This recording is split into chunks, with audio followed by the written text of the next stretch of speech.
From the News Channel 5 Network, this is Inside Politics. Hello, everyone. I'm News Channel 5's political analyst, Pat Nolan. Welcome to Inside Politics. Having just celebrated the annual Dr. Martin Luther King Jr. national holiday and looking forward to February, which is Black History Month, Inside Politics this week focuses on Nashville's leadership role in the early 1960s in the civil rights movement. Our guests are two distinguished Nashville historians, David Ewing and Dr. Reavis Mitchell, a history professor from Fisk University. Gentlemen, thank you both for joining us on the show. Thanks for being here, Pat. Thank you for the invitation. Dr. Mitchell, Nashville's involvement in the civil rights movement began in the late 50s, early 60s, and obviously the African-American community played a very key role in what became a national movement. Tell us briefly and set the stage for the Nashville sit-in movement. Very good. Thank you for asking. This began as a student movement. Students from around the country had really began asking questions in the post-World War II era. African Americans had fought valiantly around the world, and as they began to return home and come involved in civil activities and going to college, they began to ask, why is segregation allowed to be maintained here? Here in Nashville in November of 1959, groups of students who had all summer, who had come together and discussed the question, and who had practiced using this new political tool, this sit-in. They would change things through nonviolence. They would confront larger groups with nonviolence. And David, it was difficult for African Americans to be able to eat downtown. They could come and shop, but they couldn't eat. Well, it's interesting. There's been a lot of talk about the Green Book with the movie, which told African Americans where they could eat and stay overnight. There were no places on Church Street or Fifth Avenue where you could eat. It's listed in the Green Book. And a matter of fact, you go to the movies in a segregated balcony. You could shop at Harvey's, Cane Stones, or Castor Knot, but you couldn't get a cup of coffee or couldn't get a hamburger in a lunch counter. There was no Wendy's or McDonald's back then. That's where people ate downtown. And Dr. Mitchell, when you shopped, you couldn't try the clothes on. You couldn't or return them. You couldn't return. You couldn't try on clothes. You couldn't try on shoes. And that was said to be very demeaning. So by this time, November, prior to the shopping season, students are back. November, there's a sit-in. We call it a test. It was called a test sit-in. And there was an effort in Greensboro as well, David, but what happened was they sort of started first, and they got the original national publicity about it. But as Dr. Mitchell said, it actually began first in Nashville, and then Nashville became sort of the leading place for it. Yeah, they started the first week of February. 4 students went to the Woolworths in Greensboro, but we perfected it. We had a couple hundred students. We fanned out between the 4 restaurants, Woolworths, Cress's, Walgreens, and McClellan's.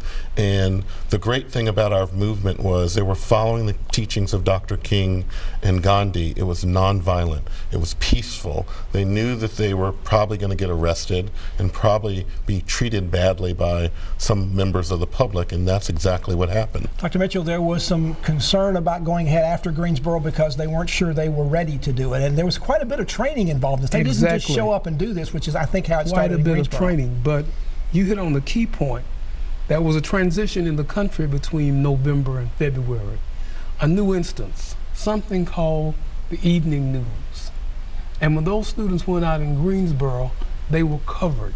Suddenly they would be in everyone's home on the evening news, and everyone would see the way they were treated, fire hoses, dogs turned loose. And that's how the media really becomes a part of the modern civil rights movement. The word coming out, everyone seeing it, trying to raise a level of awareness, not just among the people there, but among the larger population, among the populace. David, in terms of the news media, depending on which newspaper you subscribe to or read in Nashville, you might hear a different source of what was going on in that from one paper to the other. They didn't exactly report it the same way. Tennessean gave it lots of coverage under the leadership of John Siegenthaler. As you know, the Banner under Jimmy Stallman did not really care to concentrate much on the civil rights movement.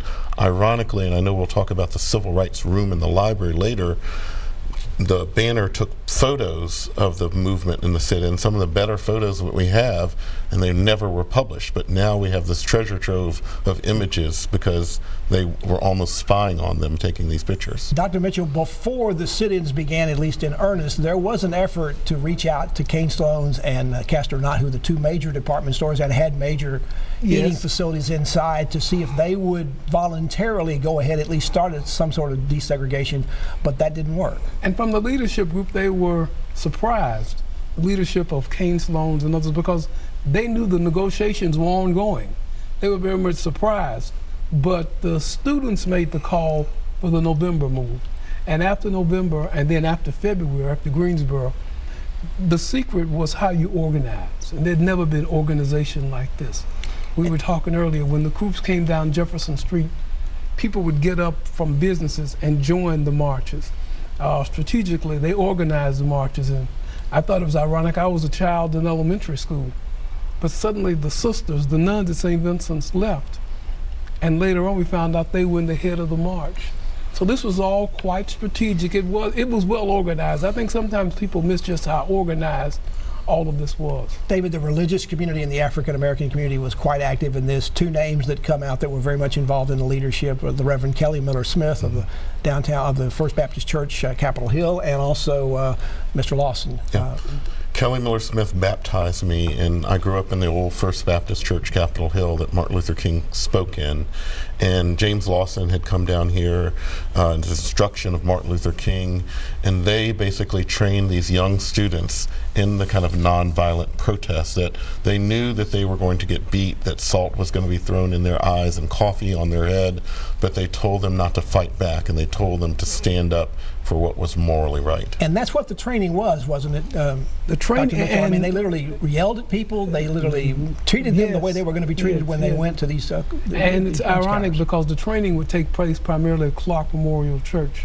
So again, you find the religious community coming together for this. Oh yes, it was desensitizing.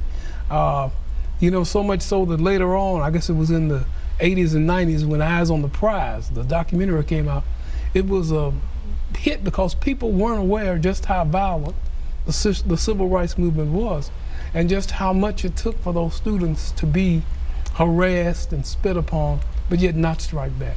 We're talking about Nashville's leadership role in the early years of the civil rights movement in the 1960s. We're talking with two Nashville historians, David Ewing and Dr. Reavis Mitchell from Fisk University. Back to continue our conversation after this break.